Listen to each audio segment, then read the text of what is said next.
Hello, welcome to Japanese from Zero, Course 2, Lesson 7. Today we're going to talk about my least favorite subject in any language, Japanese family structure. Although it's awkward, I don't mean that Japanese family structure is my least favorite thing in other languages. I mean family structure is my least favorite. Now, a lot of textbooks, I don't know why, they feel like immediately they need to teach you all of the family structure. I'm in a Chinese class right now at the university here in Las Vegas, and we're on, I think, lesson 2 or 3, and already it's family structure. And Korean, when I learned Korean, right in the beginning of the book, it's family structure. And the problem with Chinese and even Japanese and Korean is that these Asian countries, and I don't know how it is in other countries because I haven't studied tons of other languages besides those three, but depending on what side of the family that person was born or where they exist, the word uncle changes. Now in Japanese, we're very, very lucky. The word doesn't change, only the kanji changes. Kanji is the Chinese writing, right? The really complicated characters. You're learning katakana. You already know hiragana at this point in the books. So I'm pretty sure you know what I mean when I say kanji. I'm no longer going to call them the Chinese characters because they are Japanese characters also, all right? But that's the only thing that changes. Luckily in Japanese, it's the same thing. But when you start learning Korean, you'll learn that, wow, the words change. And in Chinese, the words change. It's very complicated. So I hate this. I actually hate this topic. But it's not so bad for Japanese. There are a little bit of things we have to go through. So what we're going to do is, by the way, you do have to know. Ha, hi, hu, he, ho. Babi bu bebo and papi pu pepo. I don't know why I just like saying papi pu pepo. It just sounds cute. We're going to fill in all of these boxes with Japanese words. This is really just purely almost going to be a vocabulary lesson. But I will talk a little bit about some special things the Japanese does with these words for family members as we go through them. So let's look at the first one. This is how to say son in Japanese. Now, what I've done is I've color-coded this last part, okay? Hopefully you can see it.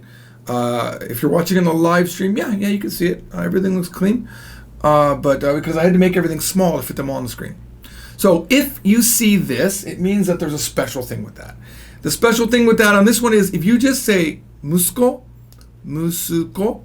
it's your own son, musuko. But when you're talking about someone else's son, you have to raise the politeness level, and you say musuko-san. Okay? So for example, musuko-san wa imasu ka? Do you have a son? Or is your son here? It could be both of those, right? Same thing with daughter. Musume. Musume means daughter if you're talking about yourself. For example, I have musume ga futari imasu. Musume ga futari imasu. I have 2 daughters. But if you're talking about someone else, then it's musume-san. It's someone else's daughter. Okay? Let's talk about musume just for a second. This kind of just occurred to me. If you are into anything Japanese, J-pop, for example, you might know the group. They're still around. Morning Musume. So musume does mean daughter, but it also can mean girl. It doesn't really have to mean daughter. In that case, I think morning musume is often translated as morning daughter, but it's really just like saying morning girls. Okay? So keep that in mind. If I can think of other musume words, I will. Yeah, I can't. All right, let's move on. Oniisan. Okay? Oniisan means older brother. Oniisan. Okay? But you will find out that these words play a double role. That's what I meant to say. They do 2 things. So yeah, Oniisan means older brother. But it also means young man. And it's a way to address somebody that you don't know. Okay? I remember when I lived in Japan, I knew that these words existed, and I knew that the family words often had the double meanings like they did. But because I was a foreigner in Japan, I was never referred to as Oniisan. I was always referred to as Gaijin, the foreigner. And typically children, for example, would say, there's a gaijin over there, like gaijin-san ga imasu, right? Gaijin-san. They would put the san on the end to make it more polite. The first time that I ever got called Oni-san was a surprisingly happy moment. I remember I was very, very happy. I went into a bookstore, which I love. I freaking love bookstores. I really do. So you see all these books? This isn't decoration. When I go to, I'm learning Korean now. So when I go to Korea, I buy tons of books related to Korean. I also have a lot of books on Chinese because I'm learning that too. But even though I never read them, I literally never read them. I was in a bookstore and I had taken off, it was a very cold day, and I had taken off my gloves because it was warm in the bookstore. And I had set them down and I was reading books. And as I left the store, I had forgot my gloves. And the old lady ran after me screaming, "Oni-san! Oni-san!" That's how Oni-san's used, okay? She doesn't know my name, but you're in America, we would just say, "Excuse me, sir." "Excuse me, sir." You would be called sir. You wouldn't really be called a young man, but that's what she's calling me in Japan. Young man? Young man?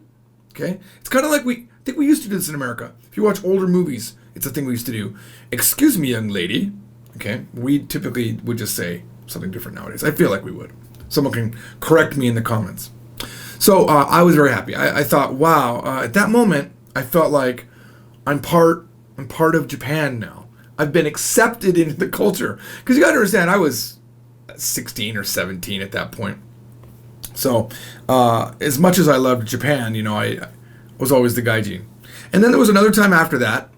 I was very, I mixed emotion. You know what? I'm going to talk about it when we get to this word. I'll tell you my mixed emotion on it. So Oni-san is older brother. Okay? So if you're talking like, oh yeah, my older brother. See, in America, we typically say my brother. We don't really know older or younger. As a lot of times when I was interpreting, if someone said my brother, I wouldn't know what to say in Japanese because look at this. Younger, I didn't have enough space, so it says younger bro, but that means younger brother. Ototo, ototo, ototo. So ototo means younger brother. So when I do interpreting work, if someone says, this is my brother, I would literally have to go, I'm sorry, is it your older brother or your younger brother? Because there's no random word for just brother that's used in everyday language, okay? Kyodai, we know means brothers and sisters, right? It means siblings. But that word is what's supposed to mean brother, right? It's supposed to. You say otoko kyodai. You'll say that like boy, sibling. But typically, you wouldn't say this is my otoko kyodai. That doesn't sound right. You could say otoko kyodai ga imasu ka? Like, do you have boy siblings? But even that you typically don't say. So when I was interpreting, I was like, hey, I have to know. Why did I have to know? Because I have to use one of these words. Oni-san or ototo. Alright? One-san. One-san. One-san. Now remember, in oni-san we have this E, which is the double, it makes it a double vowel. Double vowel. Oni-san. It's not oni-san.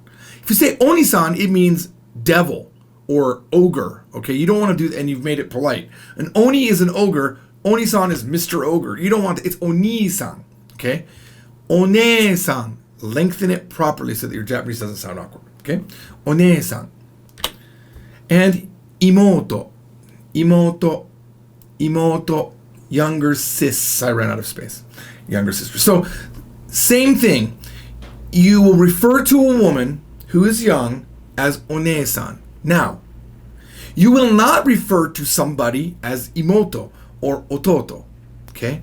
And even if you're older than that girl or guy, just like that old woman in the bookstore was older than me, she still called me Oni-san, which means older brother. Because it doesn't mean that when she refers to me that way. In that context, it means young man. And young woman is the same thing. It's one-san. One-san. Ah, sumimasen, one-san, one-san. Hey, woman. Hey, young woman. One-san, one-san. Okay? All right. Okay, here we go. Here's another special one with the go in the yellow with the black text. That means there's something to think about there. So we have this word husband. Goshujin. Okay? Goshujin. Give me a second. So, by the way, I'm talking about this word list right here. This is the word list in book 2. Okay, lesson 7. And I just wanted to make sure okay. You know what I was doing right now? I'll be honest. I'm not gonna lie. Remember how we talked about lengthening and like we just did right now? In my mind, I think, wait a minute, is it shujin? And I have a typo. I didn't. I did it right when I typed it. But in my mind, I was thinking, oh, is it shujin or shujin? Because it's important not to mess that up. And even me, after all these years, I still get doubts. Like, am I getting like onisan, onesan? Yeah, those are easy. But I never say husband. I never, because I don't have one, right? All right, so it is goshujin. And here's an interesting fact: the kanji for shujin is main person. All right. This exact word, shujin, they also refer to it as master. Okay, shujin. If you're in a bar or in a family-owned restaurant or something like that, the owner of the restaurant is called shujin. He's the main person. He's the owner. If you ever go to a maid cafe, they have these maid cafes in Akihabara, and probably not just Akihabara anymore, but Akihabara is this, they call it Electric Town. It's got all these stores that sell electronics, and they've got a lot of cool video game centers and pachinkos. But many years back, they started having these maid cafes. It's girls that are dressed up like French maids. It's not weird in any way. It's just from anime, people got the idea that it would be cool to do this. So if you go in there, you are called Goshujin-sama or Shujin-sama. They add sama to make it more polite. So they call you master. So that word also means master.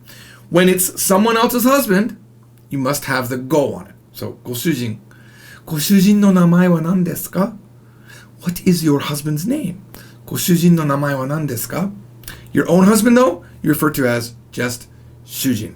A key rule of Japanese is never talk polite about your own group, whether it be your company, your school, people in your own group, or your family. You tend to talk down, not talk down, but you keep the level of humbleness there, and you want to talk up to people typically. All right? Kanai. Kanai is a way to say wife. There are a few ways to say wife. We're only going to talk about 2 of them. I like this one because of the historical nature of it. Shujin, remember, was main person when you look at the Chinese characters or the kanji. And this one, kanai, means in the house. That is so wrong. Like, could you imagine in America if you introduced your wife as, hey, yeah, this is my in the house. Yeah, no, I'm main person. This is my in the house. If you look at old Japanese couples walking down the street, a lot of times the woman will be walking behind the man. It's a very typical scenario. Just because that is the culture of Japan. The man was the master of the house. All right. Here's another way to say husband. Otto. Now this one is only about yourself. Otto. Your husband. And I, again, rarely say this word because I don't have a husband. Another way to say wife is okusan. Now, okusan is someone else's wife, right? However, it's not wrong to say your own wife is okusan. I know this because I always say okusan. I always say watashi no okusan, my wife. And then a few years back, I thought, oh my gosh, I'm wrong. I think I've been saying it wrong all these years. And then I started asking all of my Japanese friends. I was like, no. You can say watashi no okusan. So, when you're in doubt, ask your Japanese friends. And by the way, don't ask just one. Ask multiple people, because some Japanese people will have different opinions. That person might never say okusan, and he'll tell you it's wrong. Another man will say okusan about his wife, and to him it's right. So what you need to do is get a variety of answers and then judge the answer based on that. For example, in English, right? In English, some people say, yeah, that's my woman. We say, that's my woman. But some man might never say that's my woman because they feel it talks down to them. So if you ask the man who says my woman, he says, oh yeah, you just call her your woman. Totally, we do this all the time in America, right? Another man might say, oh, she's my life partner. I call her my life partner. That's what we always say in America. And another person says, oh no, I call her my wife. Another one says, I call her my wifey. Do you see the problem? Everybody has an opinion about their language. And to them, that is what everyone says. A really popular example about English is, Coke. Some people call Coke a Coke. Some people call it cola. Some people call it Pepsi. Depending on I'm not talking about the brand Coke. I'm talking about soda pop, right? There's soda, cola, pop, carbonated drink. I mean, everyone has a different way of saying soda pop. I don't say soda pop. I don't call it pop. I call it a Coke. So yeah, let me get a Coke, right? So depending on who you are, your opinion. And I want you to think about this too. If a Japanese person asks you a question about English, think, is this something that I always say? And it's my opinion? Never, ever, never make the mistake of saying, we always do this in America.